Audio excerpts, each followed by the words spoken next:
Hello, TheLadyKeziah here. In this video, let's talk about something that lies at the heart of every successful relationship, and that is communication. Communication isn't just about words, it's the bridge that connects us, fosters understanding, and strengthens our bonds. Yet many relationships falter because the bridge is weak or broken. To build and sustain strong and thriving relationships, we must adopt communication patterns that enhance understanding, trust, and connection. Let's explore these patterns and how they can transform the way we interact with those we care about. Number one, active listening. Hear beyond the words. Effective communication with listening, not just hearing, but truly listening. Active listening means giving your full attention to your partner, understanding their words, emotions, and perspectives. Tips for active listening. Maintain eye contact to show you are present. It's unfortunate that we are not present during communication, and we still assume that the message we send across is supposed to be understood. Many a time, the words are so clear, but your body language makes it difficult for them to understand what you are saying. Maintain eye contact to show you are present. Imagine me doing this video and still chatting on my phone and responding to messages. It would be so disrespectful, but that's what we do. We are only listening. We are hearing, but we are not listening. So maintain eye contact to show you are present.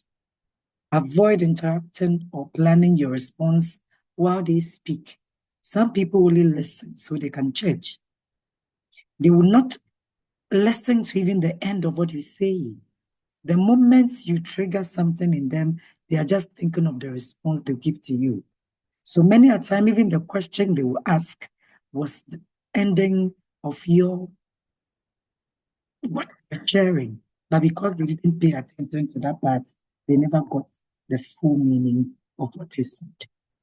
Avoid interrupting or planning your response while they speak.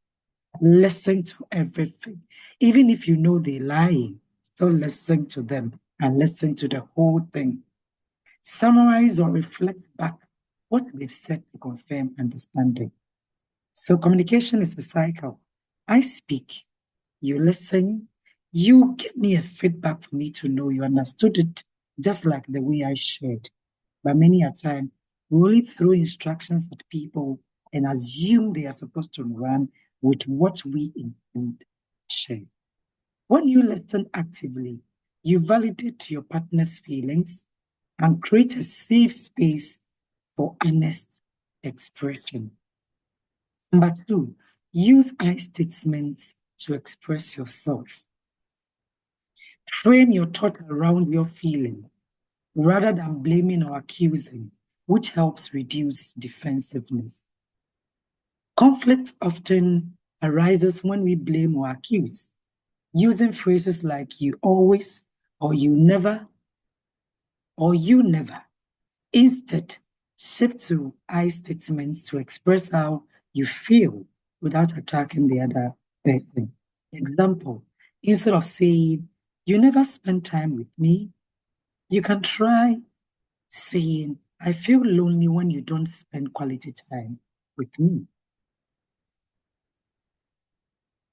This approach encourages open dialogue and reduces defensiveness.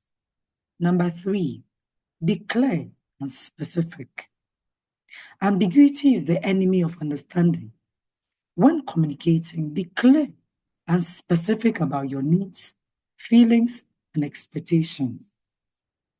Imagine me talking to you on the phone or your partner speaking to you on the phone, and just interrupting. The same person you've spoken to 2 hours, all of a sudden you speak and he or she is pretending as if they can't hear you.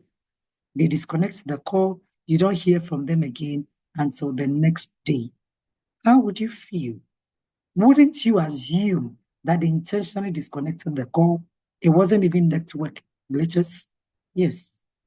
Because if they really wanted to speak to you, regardless of the internet glitches, they would have still called, not to wait for the next day, 24 hours straight. So you see, be open and truthful about your thoughts and feelings. Clear communication reduces misunderstanding and builds trust. Avoid assuming your partner can read your mind or she's supposed to understand. He's supposed to know. No, they are not supposed to know anything until you tell them, and be specific and clear. Example, instead of saying, I want more help, you can try saying, can you help me by doing the dishes after dinner? Can you help me by ironing this for me? Can you help me? Instead of I want help, what exactly help you need? What help do you need? Clarity eliminates confusion and sets the stage for constructive action. Number 4, practice empathy. Step into their shoes. Empathy is the ability to understand and share the feelings of another. It's about seeing the world from your partner's perspective and responding with compassion. How to practice empathy? Ask questions like, how does this make you feel? Acknowledge their emotions without judgment. Show support even if you don't fully agree. Empathy deepens your connection and helps you navigate challenges together. Number 5, keep criticism constructive. Stay composed when disagreements arise. Avoid using hurtful words, shouting or yelling, raising your voice at your partner or any other person you are communicating with. Approach the conversation with calmness, patience, and respect. Criticism when delivered poorly in a relationship. However, constructive feedback focused on behavior rather than character can inspire positive change. Example, instead of saying you are so messy, you can try, I feel overwhelmed when the house is cluttered. Can we work together to keep it organized? This approach fosters cooperation rather than conflict. Number 6, express appreciation regularly. In the rush of daily life, it's easy to take each other for granted.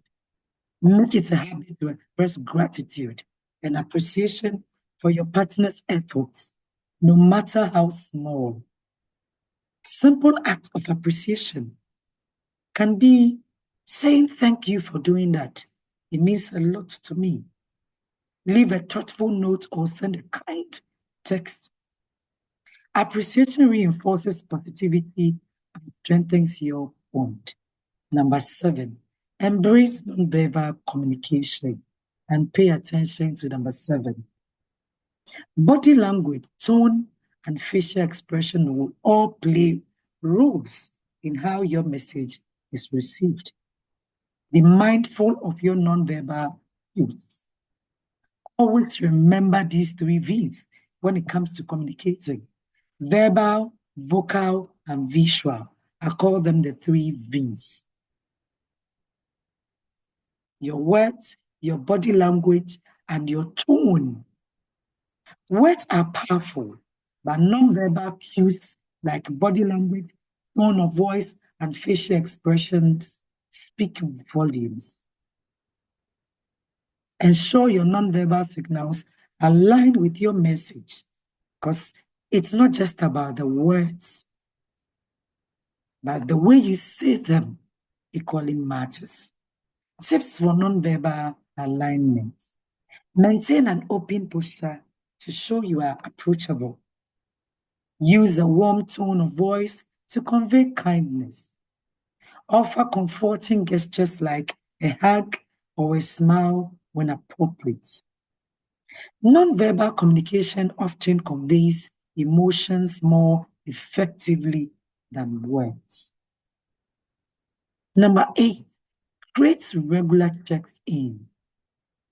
Create regular check-ins. Strong relationships require maintenance. Maintenance is cheaper than repairs. So instead of waiting for the relationship to break down and you repair them, maintain them periodically. Schedule regular check-ins to discuss what is working, what needs improvement, and how you both feel. Make space for meaningful, uninterrupted conversations. Making space for meaningful and uninterrupted conversations can strengthen your bond. Second questions that you can use. How are you feeling about our relationship lately? Is there anything I can do to support you better? How can I make this particular thing comfortable for you? These check-in questions help create deeper and meaningful connections. These conversations ensure you stay aligned and address issues proactively. Effective communication is not a one-time effort, it's a continuous practice. By adopting these patterns, active listening, clear expression, empathy, and appreciation, you can build a relationship that thrives on trust, understanding, and love. Remember, the way you communicate determines the strength of your connection. So let's commit to communication with intention, care, and respect.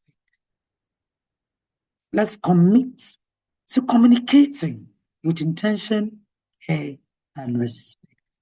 Because when we master communication, we master the art of building meaningful relationships.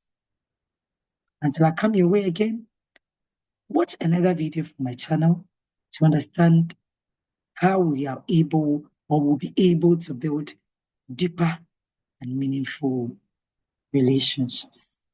Until I come your way again in my next video, I say much love and bliss.